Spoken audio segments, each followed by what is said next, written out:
Hello everyone and welcome to CRAMSURG, Clinical Research Appraisal and Methodology for Surgical Trainees, where we pick a paper fresh from the press on a hot general surgical topic. We review it for you, we present it for you, we critique its methodology for you, and provide top-of-the-field expert opinions and teaching on research appraisal and methodology. My name is Gio Perrin, and together with Professor Sababala Subramanian, Adam Haig, Ben Wood and Josh Lau, we bring you CRAMSURG from the wonderful region of the Yorkshire and the Humber. Welcome again. Today we have a special session with our guest speaker, Professor Danny Rosin from Tel Aviv. We'll start as usual with discussing a paper. This will be Laparoscopic versus open liver resection for hepatocellular carcinoma, a case control study with propensity score matching, which was published in the World Journal of Surgery very recently.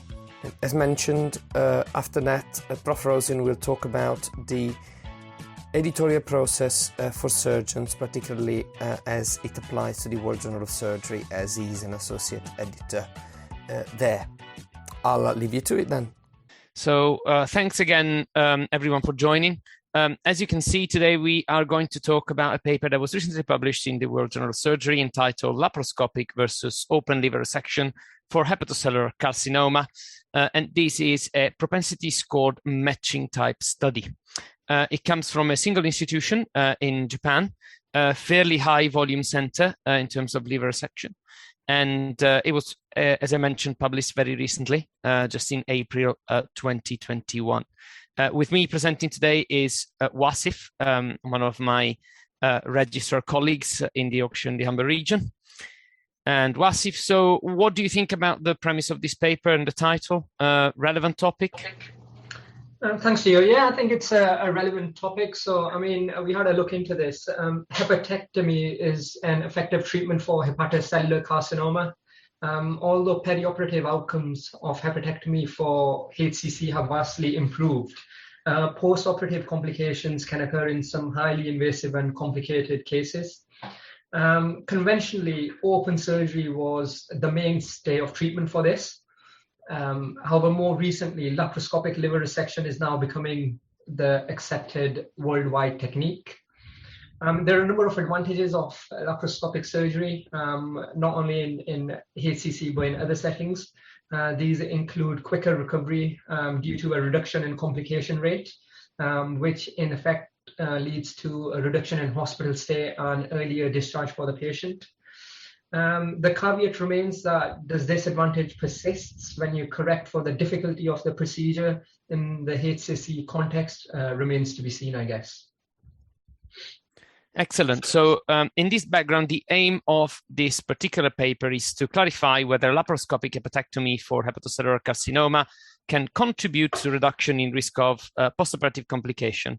And they use propensity score matching, as I mentioned earlier on, balancing for resection ratio and difficulty of the involved procedures. Now, if I were to say this in a PICO format, bearing in mind that it is not a randomized clinical trial, however, this format seems to fit reasonably well. The patients involved are adult patients affected by hepatocellular carcinoma, which is amenable for surgical resection. The intervention is a laparoscopic hepatectomy. The comparison or standard would be open hepatectomy. And the primary outcome of this study is postoperative complications. And we'll have a look at how this is measured later on during our presentation. So Wasif, ball back to you. Thanks, Gio.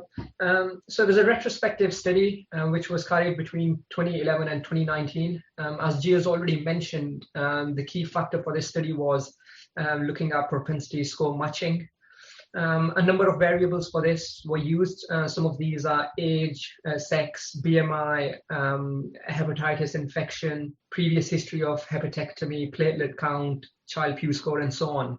The two key factors which differentiates it from already pre-existing published literature and which the authors felt were quite sort of pertinent is the liver resection ratio and the difficulty of the procedure. So the liver resection ratio in this paper, they measured using the resection volume and divided by the total liver volume. The resection volume for anatomical resection was calculated using volumetry, and for non-anatomical resections, the weight of the specimen was used. In this particular paper, the difficulty was measured using the IMM classification, which is dependent on the location and the extent of the liver resection. We are aware that there are a number of different classifications. However, the IMM was the one that was chosen by the authors. That's slightly different to what we already know, things such as minor versus major liver resection, which is usually dependent on the number of segments that are resected. The authors used multivariate regression analysis to look for predictive factors of postoperative complications, and the results of these were presented as odds ratio and p-values. Thanks, Gio. Right, so let's have a look at the exclusion criteria. So we know already that they included adult patients with an HCC amenable for surgical resection. However, there are some exceptions to this rule. Particularly the presence of macroscopic tumor thrombus made the patient not eligible for this particular study, invasion of the inferior vena cava, necessity for a vascular reconstruction, the presence of portal vein embolization before surgery was also an exclusion criteria. Whenever a simultaneous operation was performed for a different disease, the patient were excluded. Nodal dissections performed concomitantly to the procedure were excluded as well, and combined resections with other organs were also excluded. So it is a reasonably selected population here. And Wasif, ball back to you to talk about the outcomes. Thanks, Gio. So the primary outcome of the study was postoperative complications. In this case, they used the Clavin-Dindo, which is a well-known classification, and they only used a grade 3 or higher, and sort of excluded grade 1 and 2. So some of the examples of this were things such as postoperative ascites, effusions, bile leak, abdominal bleeding, abdominal abscess, and so on. Further building on that, they used the comprehensive complication index as a secondary outcome, which provides an assessment of patients' overall morbidity. And other secondary outcomes were post-hepatectomy liver failure and textbook outcome. So in this study, they used the International Study Group of Liver Surgery definition of post-hepatectomy liver failure, which talks about the deterioration in the ability of the liver to maintain its synthetic excretory and detoxifying function, as characterized by a rising INR hyperbilirubinemia, which is based on day 5 or onwards post-operatively. They used 6 parameters for the total outcome after surgery, and these were negative surgical margin, no use of perioperative transfusion, no postoperative complications, no readmission, no prolonged hospital stay, and no postoperative mortality within 30 days after surgery. Over to you, Gio. Right. So let's move on to results. 344 hepatectomy cases were reviewed in total for potential inclusion in this study. 54 were excluded as not meeting the criteria, and 290 was finally analyzed. As you can see, 178 procedures were performed as open operation and 112 as laparoscopic. Following propensity matching, as you would expect, they generated 2 cohorts, which are identical in number 68 and 68. Now, from now on, we'll focus on the propensity score matching results. I'll give you just a brief overview of the unmatched cohort, sort of pre-operative and post-operative variables. There's a couple of important points to make. As the authors expected, there is a difference in terms of difficulty grade between the 2 groups when the cohorts are unmatched. So tendentially, laparoscopic cases tend to be easier cases. And that's why the laparoscopic approach is chosen. So the premise of the study is corroborated by this particular data point. A variety of other variables were different between the 2 groups, including tumor size, including proximity to major vessels, and resection ratio. In terms of postoperative outcomes, just very briefly, in the unmatched cohorts, complications were way more common in the open group. And this is corroborated by both a rate of complication of grade 3 or above as well as a CCI, which was higher on average in the open group. Textbook outcome was also significantly less common in the open group. Now we'll move on to the propensity score match results, and Wasif is going to give us a rundown of the results. Thanks, Leo. So as Gio's already mentioned, the crux of the study was propensity score matching. So in the end, from their total cohort, they managed to match 68 patients in each group. And these are the results of those patients. Surgical outcomes between the two groups, open surgery and liver laparoscopic resections, were compared. As in the unmatched group, a significant difference was noted between open and laparoscopic liver resection in terms of complications of grade 3 or above. In keeping with that, the comprehensive complication index was also lower in laparoscopic liver resection group compared to the open liver resection group. No differences were noted in post-hepatectomy liver failure, blood loss, or operation times between the two procedures. And the fact that these patients developed less complications also determined the fact that they had a reduced hospital stay in the laparoscopic group. And a greater number of patients also achieved a better total outcome in the laparoscopic group when compared to the open liver resection. Over to you, Gio.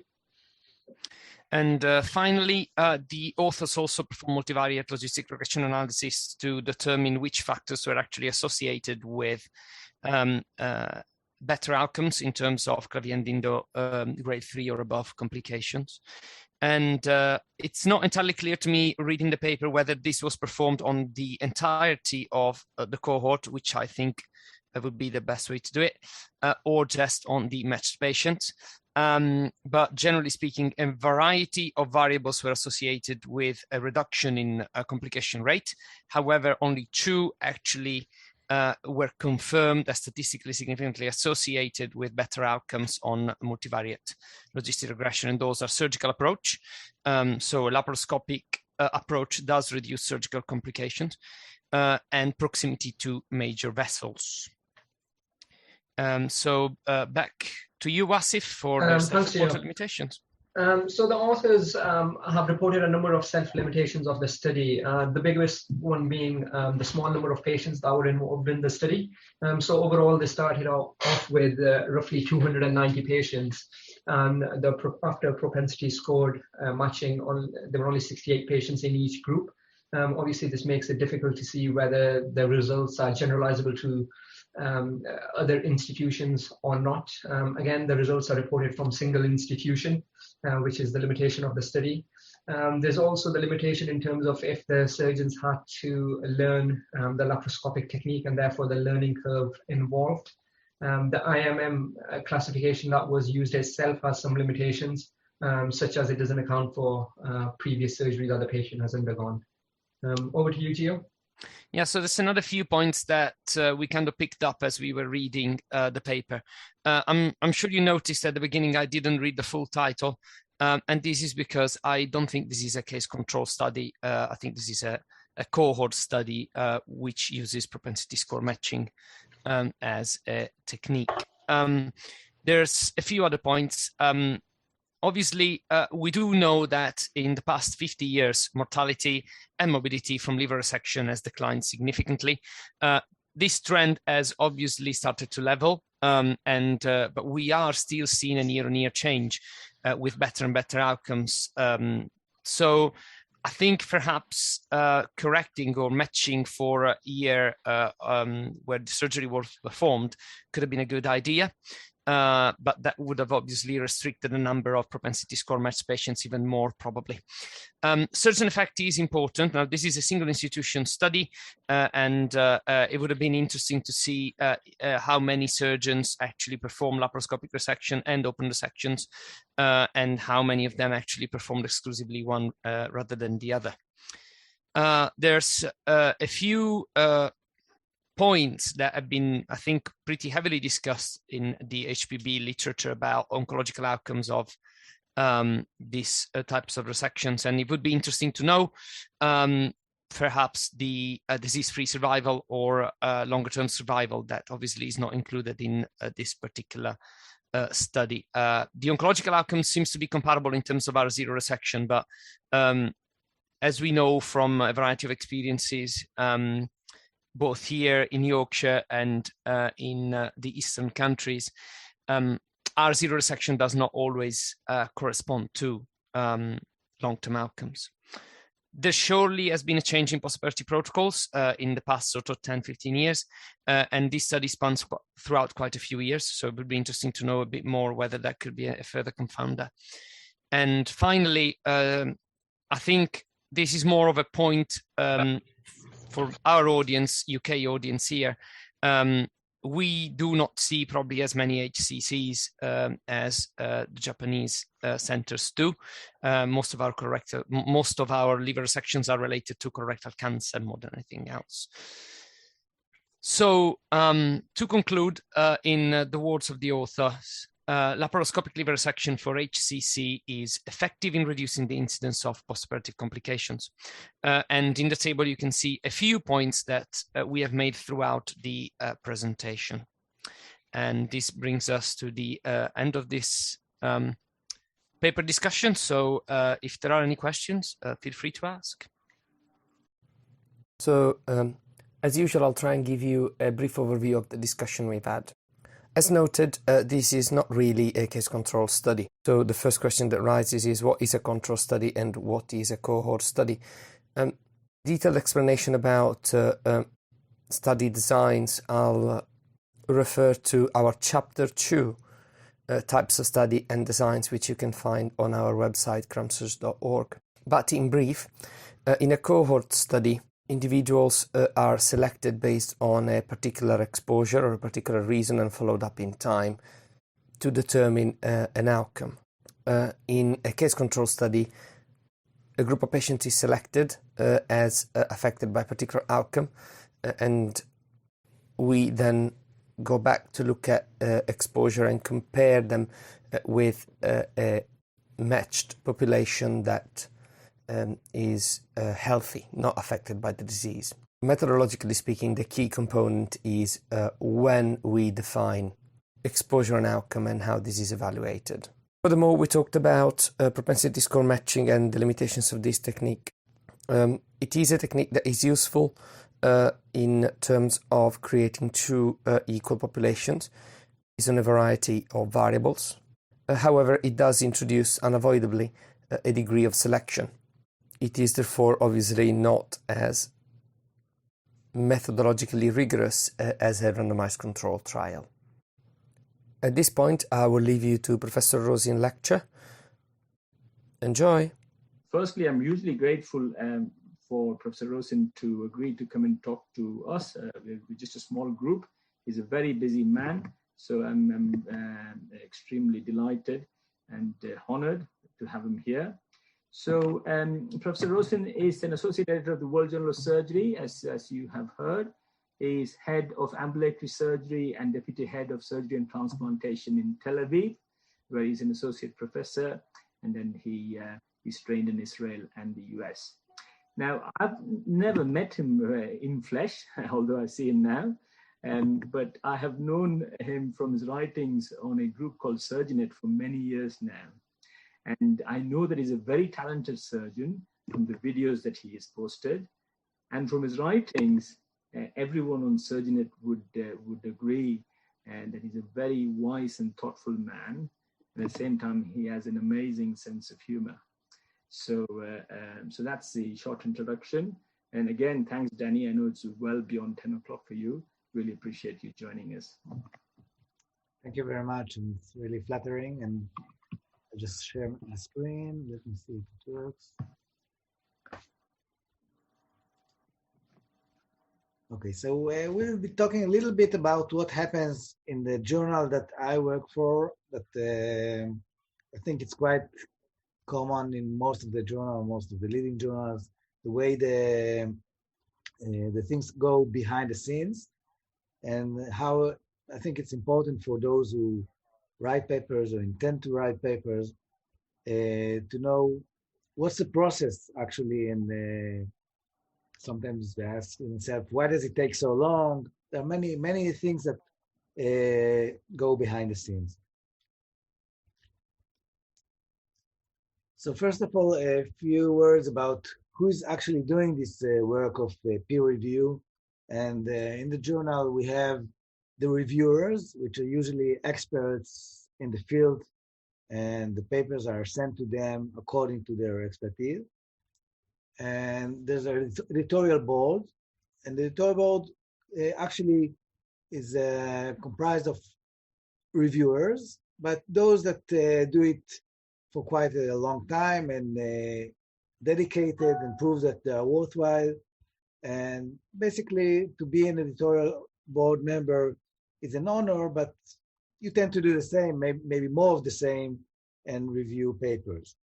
And then we have the associate editors, which actually, on another level, they review the papers, but they don't really go into the details. They send out the papers for review to the reviewers, and eventually they get the reviews and send their recommendation to the editor-in-chief, which is the actual decider of what will be the fate of the journal, of the manuscript.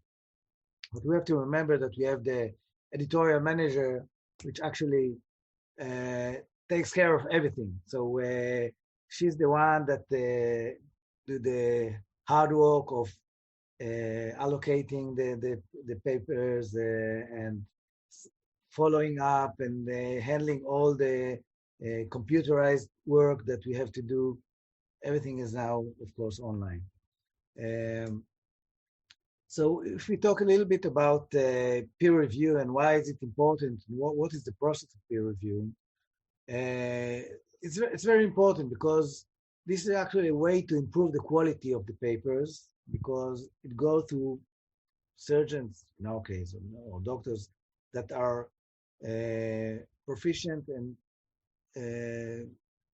well experienced in this specific field of the published paper, of the intended to publish paper, and they know the literature, so they can suggest more references. And sometimes, surgeons try to. It's very common to claim that this is the first case of or first study or the only study in the world, and many times it's not really the truth. And the reviewers can actually point the authors to other relevant references and acknowledge them. And they also can assess what's the importance of the findings. Sometimes findings are statistically significant, but they have no real clinical effect or importance. So this is one of the important ways to judge a manuscript. And of course, we want to avoid plagiarism and fraud, and this is done, we'll talk about it in the end, but this is done now mainly in some computer programs that can actually scan huge number of papers and compare them and alert us to risk of plagiarism. And this is also, it's not only for the writers. Being a reviewers actually pays in a way in your academic development. First of all, you get to get exposed to many manuscripts. Sometimes it's really interesting to see what people are doing around the world. And also there's some honor in being a reviewer. So the principles, basically that without peer review, there's no really control on what is being published, and scientific communication is not really well controlled in a way that you cannot really trust the results. So peer review is a process that intends to put some kinds of control. We know that it's much easier to immediately publish in Facebook at the same time than at the same day, the same hour, or same minute, than waiting sometimes a few months until your work is published. but of course the quality is much different. So we want to keep the scientific quality of these papers as high as we can. Of course, there are many journals, many low-level journals that will accept everything, and some of them you have to pay, and by paying you actually get to be published. But in the higher level journals, this is quite controlled and really rely on good peer review process.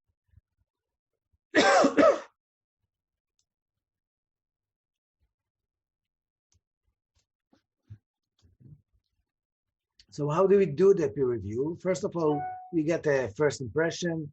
We look at the paper and see whether it's original, whether there's some importance to the field that the manuscript deals with.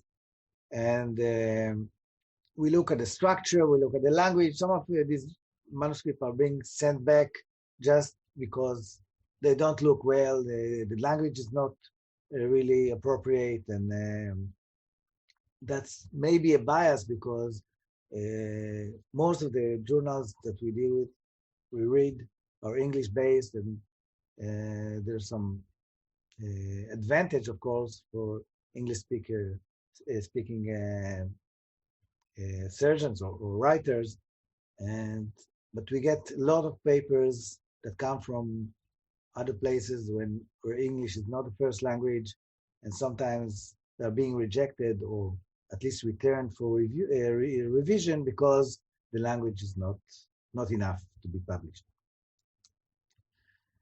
Then we go on to look at the abstract, whether it really summarizes the message or the study or the work that was done. Does it give us the key findings? Does it conform to the length that is appropriate for a summary? We go on to the introduction and look whether it's clear enough to really introduce the topic and why actually the study was done, what was done before, what's the aim, what we try to achieve in the current paper or current study. And then the reviewer can suggest some changes and reorganization. We expect the reviewer to be specific to actually help or assist the authors in repairing or correcting the work, and not really be critical, but be with constructive criticism. We go on to the methodology. And first of all, we have to make sure that what was done can be really repeated and with similar outcome, because we want to make sure that the methodology is really effective one and correct one. We have to look whether the author's reference to previous published methodology, because many times methodologies repeat themselves, and we just mentioned this was done in that way or this way, but it has to be well referenced. If it's a new methodology, it has to be accurately described, and sometimes some supplementary material should be added, which will not be included in the main article, but will be available sometimes online, because sometimes it's too complicated or too long to be included in the main article, but it has to be there somewhere, because if you want to do a real critical review, you have to know these details. One of the ways that we judge or examine articles, if we look, for example, at systematic reviews or meta-analysis, it's the PRISMA method. And we also saw that before when we describe patients, we start with a large number. And if we talk about systematic review, we start with a large number of articles. But many times, many are excluded for this or that reason. And in some cases, the article looks appropriate, but you cannot really retrieve it. and many times patients are excluded. So eventually, many times you see that you start with a very large number, and the actual manuscript describes very few, if it's meta-analysis, very few articles. So if you start with 100 articles, but eventually describe only 2 or 3, you didn't do much. So this will take away all this advantage of meta-analysis. This is the same, and it's good to see that in this kind of diagram, that you can actually graphically see what you're dealing with. It's much easier to review an article when you have the studies in front, the numbers in front of you. And it's also true for large, assumably large studies. When you start with large number of patients, eventually you get very small numbers. So all the essence of the study is actually lost. It's quite common to see that we have removed 10,000 gallbladders since 1962, and eventually we end up with a group of 5 patients with unique anatomy. So it doesn't really matter how much you did. We wanted to see the actual number. The actual number is 5. It's not 10,000. So all this study, as much as you show off, it doesn't mean anything. So these kind of graphs are really helpful. We really like to see them, that really give you a graphical view of how did the work was done.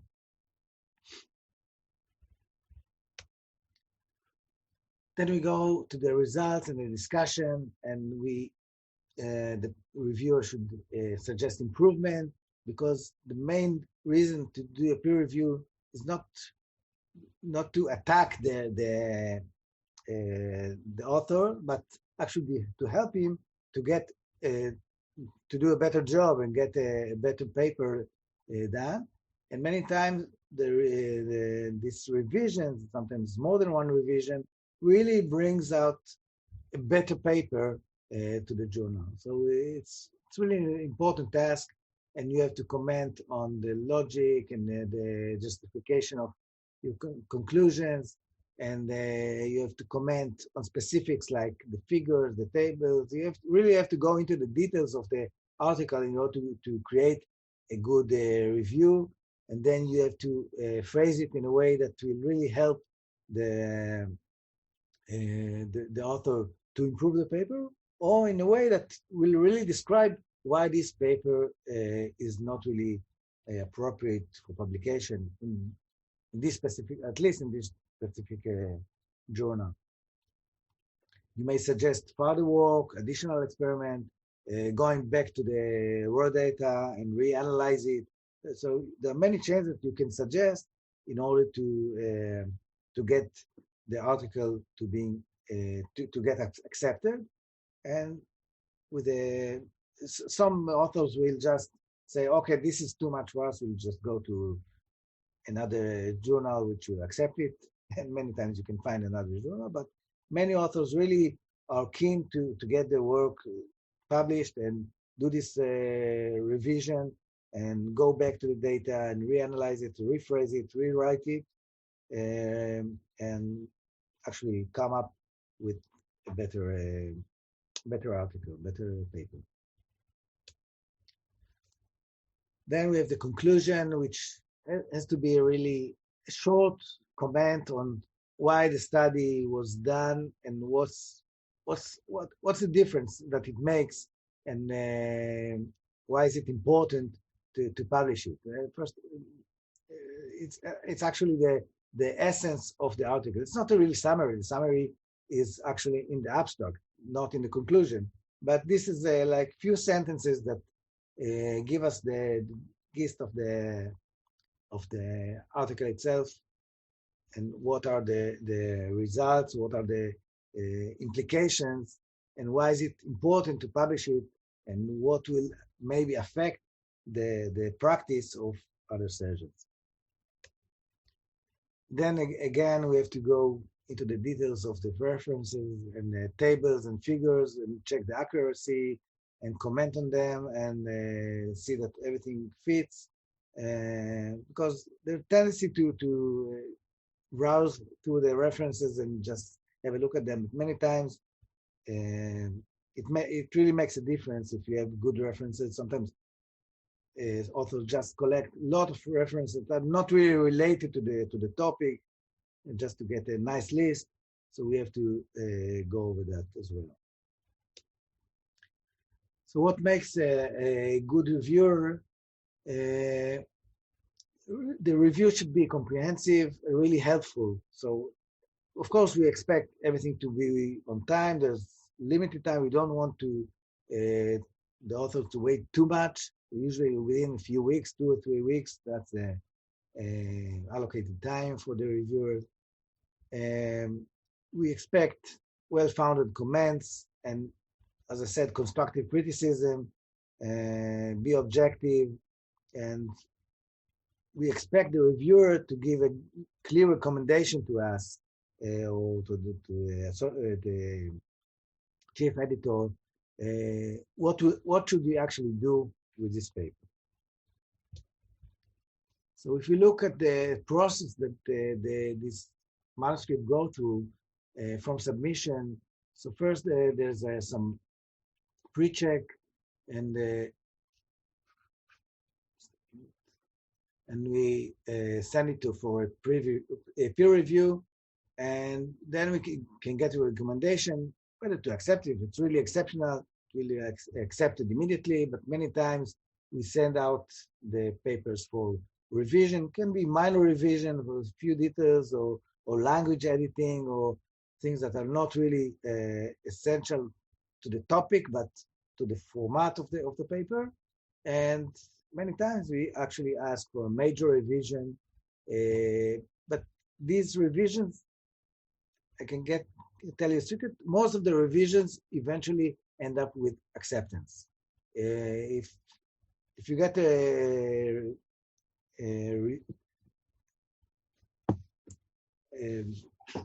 you get the paper back asking you to revise it, you can actually be happy that most probably you revise it and everything will go well. Maybe you revise it once more, but eventually will get accepted.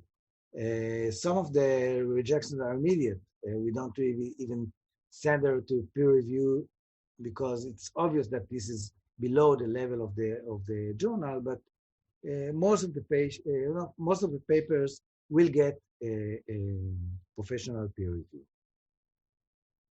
After the acceptance, of course, there's still a process of preparing the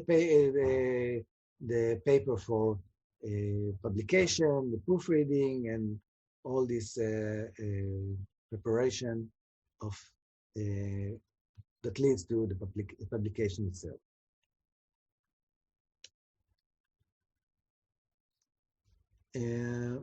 The revisions, sometimes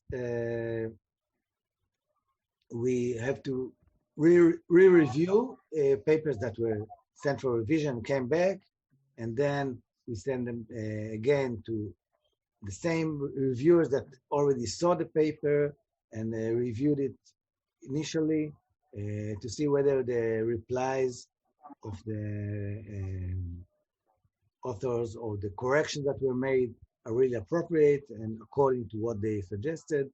And if everything fits, then we make a recommendation sending to the authors that we decide to publish it.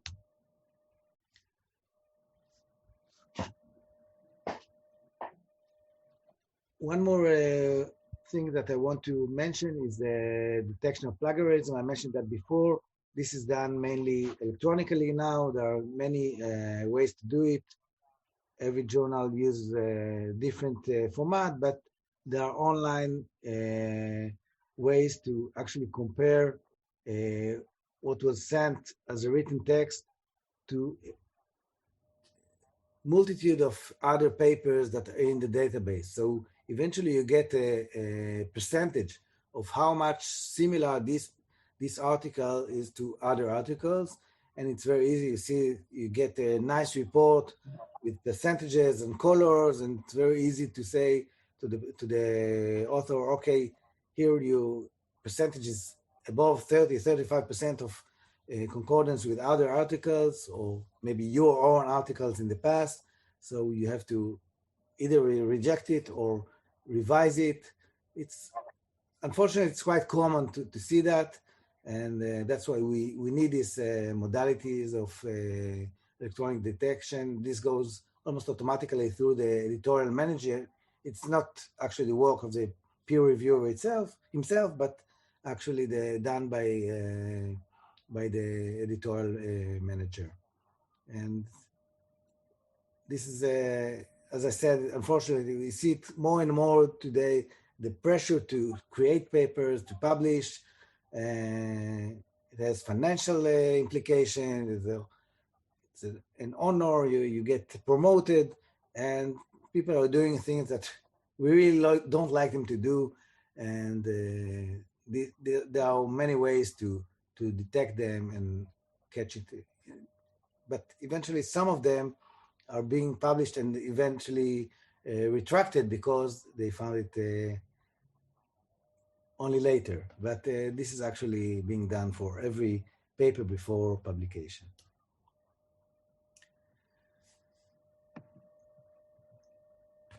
So this is the workflow of manuscript that get accepted, and then we go through the process of checking for citation, for the references, and also there's an ombuds person that reviews to ensure that there's no racial or cultural or other biases that should not be published.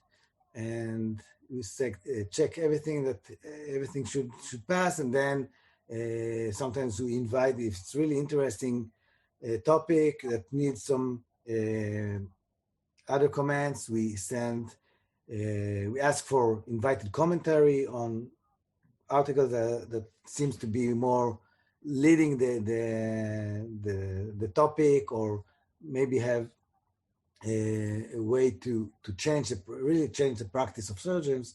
Then many times we ask for a commentary.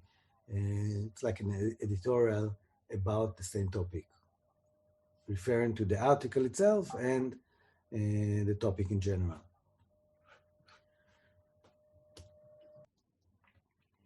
So that's, in few words, that's the process that the submitted manuscript to go through. And if you have any questions, I'll be happy to reply. Thank you very much, Danny. That's very interesting as a really good overview of the process. I think some of our listeners might be a little bit shy or hesitant to ask questions, but I'll kick off. I'll ask a couple of questions. There's a question from Ahmed. Hello, Ahmed. Ahmed is from the US. He asks, what do you think about the overall quality of submitted manuscripts now versus, let's say, 20 years ago?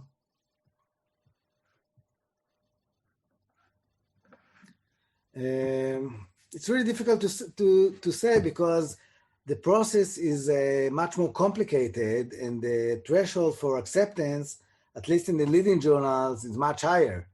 But what we see around is that there are many journals that have the lower threshold, and then eventually what you get to see in print, the amount of papers that are being published every year is huge.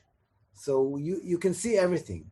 There are many very low quality articles that get published and eventually get cited also. So once it's published, you cannot.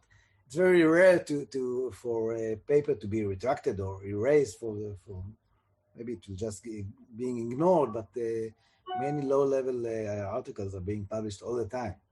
So I cannot really. The spectrum is very wide, but we try to, at least in the leading journals, we try to make the process of the selection process, the peer review process, professional. And this is many times sometimes annoying for the authors, because sometimes they have to wait quite a bit until the paper is published, sometimes many months. because of this process. To reject is usually quite quicker, but to accept takes more time because of the revision and re-revisions, and it has to be sent to the reviewers again and come back. So there's a selection of the good articles to the leading journals, but even there you see sometimes articles that somehow passed the obstacles and got published, you can say by chance. Sometimes it's really by chance, because you send an article to 2, maybe 3 reviewers, and out of a list of hundreds.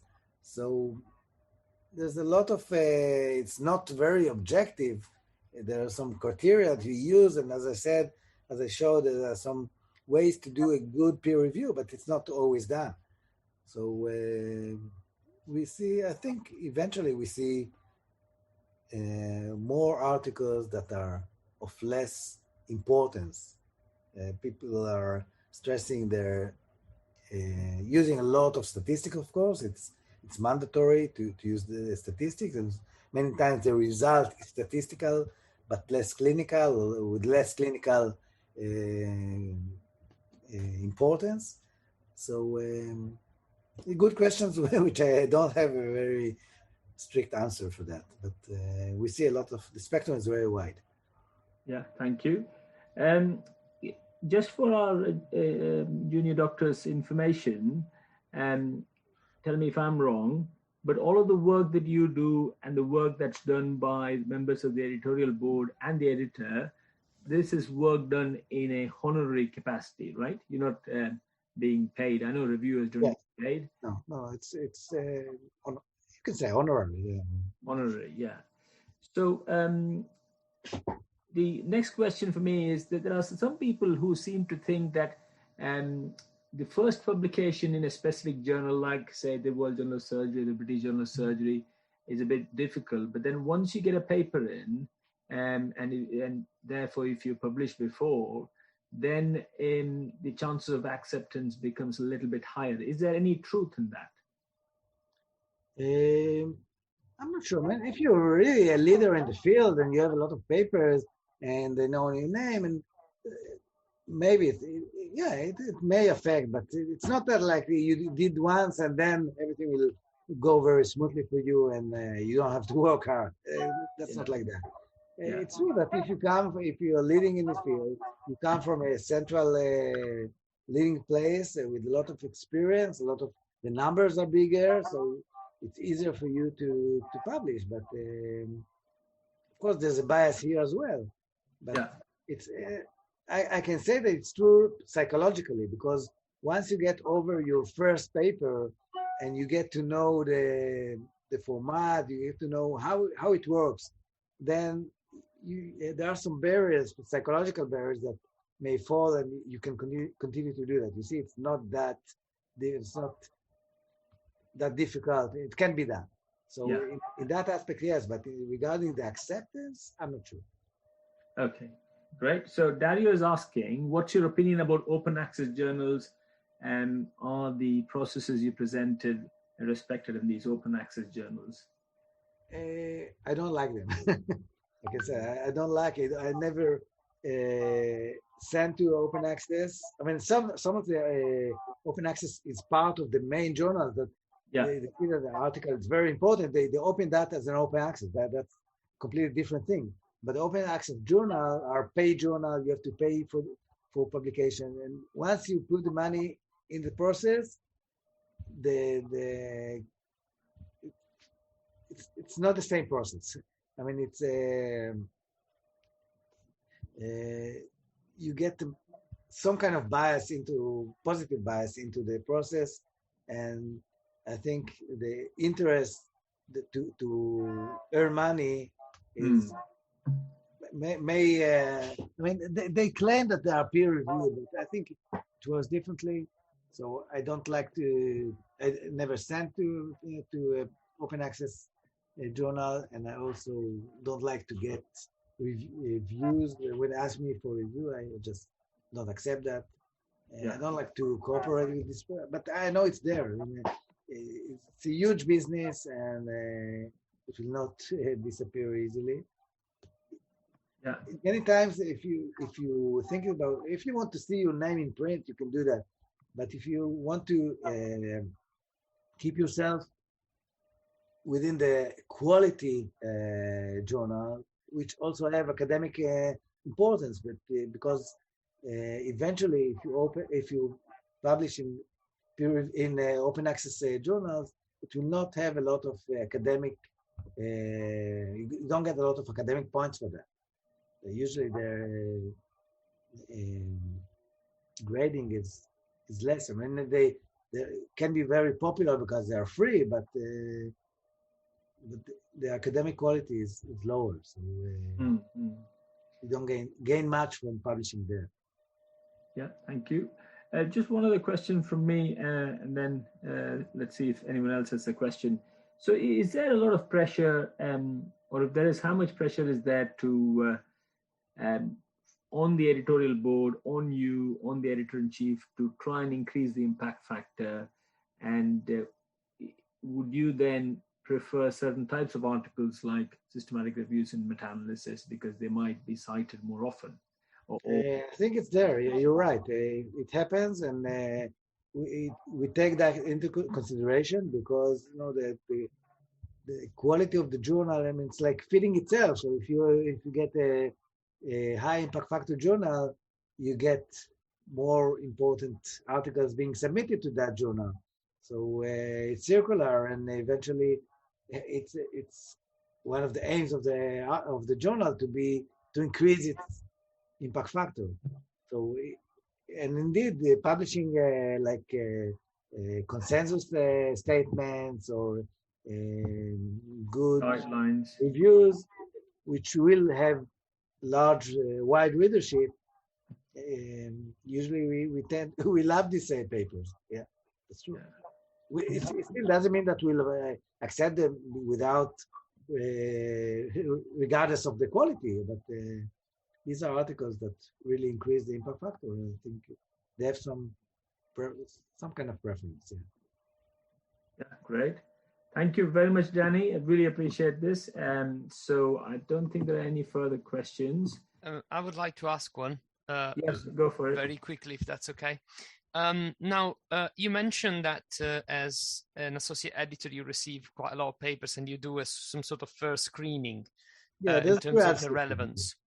How collegial is the decision about what is relevant for your journal? So how often does that get kind of reviewed within you and your colleagues, and how collegial is the decision about what's important and what's not important for your journal?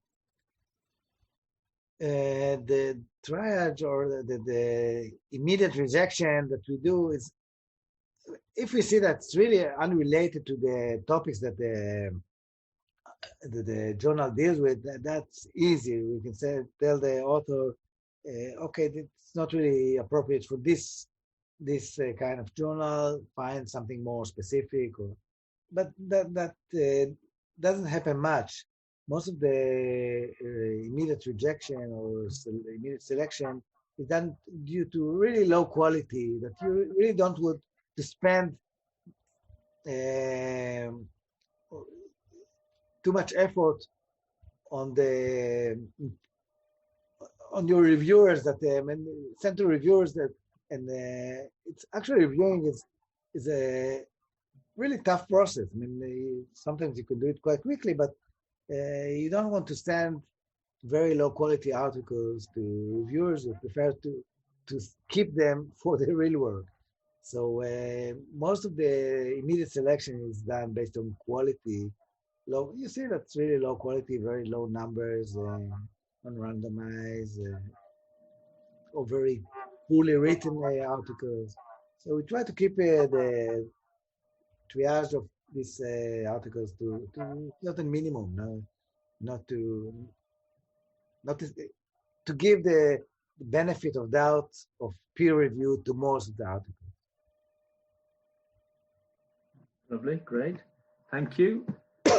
Right, so thank you very much, Danny, again. It's beyond 11 o'clock for you, so appreciate your time. So thank you for the invitation. It was very, very nice. I really appreciate your your system, and it was very nice. Also, the presentation in the beginning, I really enjoyed that. Thank you. Thank you everyone for tuning in and listening. Until next time, keep running your life with our surgical podcast.